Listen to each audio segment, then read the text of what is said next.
Hello সবাইকে, কেমন আছো তোমরা সবাই? সবাইকে জানাই গুরু পূর্ণিমার অনেক অনেক শুভেচ্ছা। আজ ছিল গুরু পূর্ণিমা, তাই সকালবেলা আমরা গুরুদেব বাড়ি যাওয়ার জন্য বেরিয়ে গেছিলাম। আমি, ঠাম্মা, মা তিনজনেই সকাল সকাল রেডি হয়ে বেরিয়ে গেছি। আর তোমরা সবাই জানো আমাদের গুরুদেব বাড়ি কোথায়, কারণ আমি অনেক ভিডিওতে দেখিয়েছিলাম। তো আমাদের গুরুদেব বাড়ি হচ্ছে নবদ্বীপ শ্রী শ্রী বলদেবজিউ মন্দির। তো আমরা এখন বেরিয়ে চলেও এসেছি বলদেব বাড়িতে। আর দেখো মানুষের ভিড়টা জাস্ট দেখো। তার ওপর আজ ছিল রবিবার, আর গুরু পূর্ণিমার দিন সবাই গুরুদেবের কাছে আসবে, এটা তো স্বাভাবিক ব্যাপার। তাই জন্য এত ভিড়, এত লাইন আর এত মানুষের সমাগম। সত্যি বলতে গুরু পূর্ণিমার দিনটা সবাই চায় নিজের গুরুকে একটু পুজো করতে, তাই প্রত্যেকে নিজেদের বাসনা নিয়ে এখানে চলে এসেছে যে গুরুকে যদি সাথে পাই তাহলে আর কি চাই। আর ওই দেখো আমাদের বলদেব, অনেক দূর থেকে দেখাচ্ছি জানি, কিন্তু এরপরে তোমাদেরকে সুন্দর করেও দেখাবো।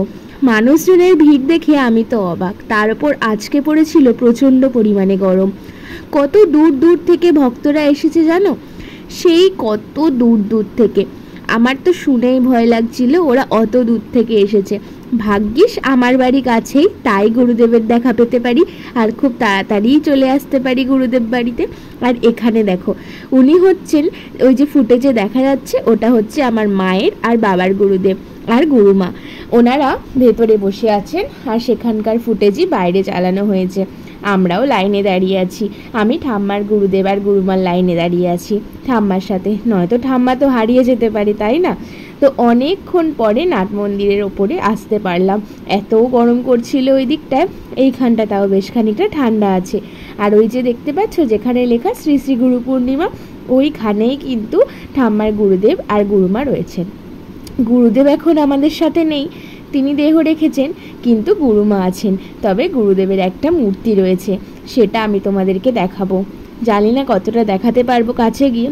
বলদেবকে দেখে তো আমার মন জুড়িয়ে যাচ্ছিল, কারণ এত সুন্দর ফুল দিয়ে সাজানো হয়েছে।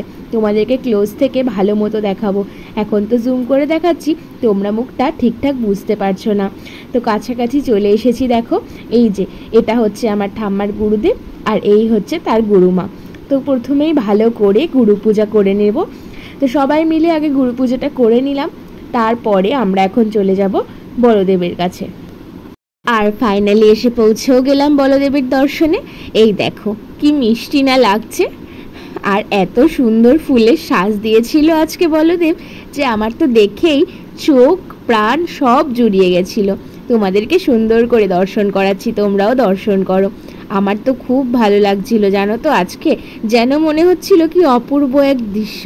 আমি তাকিয়েই ছিলাম অনেকক্ষণ থেকে। এই যে ইনিও কিন্তু হচ্ছে আমার ঠাম্মারই গুরুদেব। তারপর অনেকক্ষণ স্ট্রাগল করার পর একটুখানি জায়গা পেয়েছিলাম বসার জন্য, তাই আমি আর ঠাম্মা মিলে এখানে বসেছিলাম। কিন্তু মায়ের এখনও গুরু পূজা কমপ্লিট হয়নি, তো আমি ঠাম্মার সাথে কথা বলছিলাম। এই দেখো আমার ঠাম্মাও না আজকে খুব ক্লান্ত হয়ে পড়েছে, কারণ অনেকক্ষণ থেকে লাইনে দাঁড়িয়েছিল, অনেক ভিড় ছিল আজকে। তো ঠাম্মারও শরীরটা ভীষণ খারাপ করছিল। যতই হোক বয়সটাও তো হয়েছে বলো। এর কিছুক্ষণের মধ্যেই বলদেবের আরতি শুরু হয়ে গেছিল। আমি একাই বা কেন আরতি দর্শন করব, আমার সাথে তোমরাও বলদেবের আরতি আজকে দর্শন করো।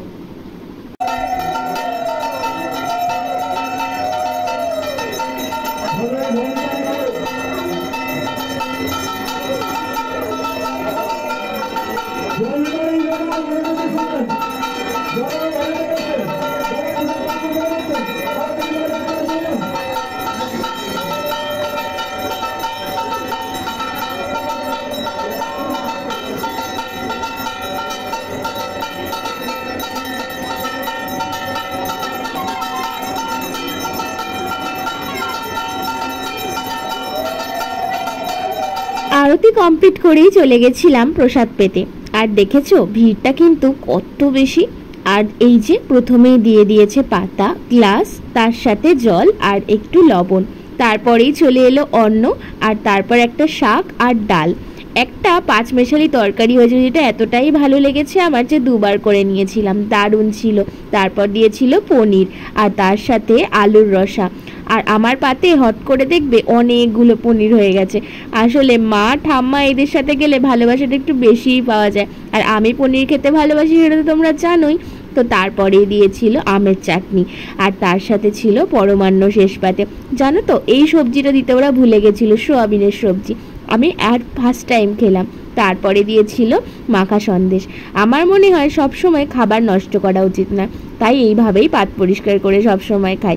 তারপর একটু কেনাকাটা করার ছিল, আর সেগুলো করেই আজকে আকাশটা এত সুন্দর লাগছিল, সেটা দেখতে দেখতে বাড়ির দিকে চলে এলাম। ভিডিওটা কেমন লাগলো জানিও, ভালো লাগলে অবশ্যই একটা লাইক, কমেন্ট, শেয়ার আর সাবস্ক্রাইব করে দেবে। তো চলো টাটা, আবার দেখা হবে নতুন একটা ভিডিওয়।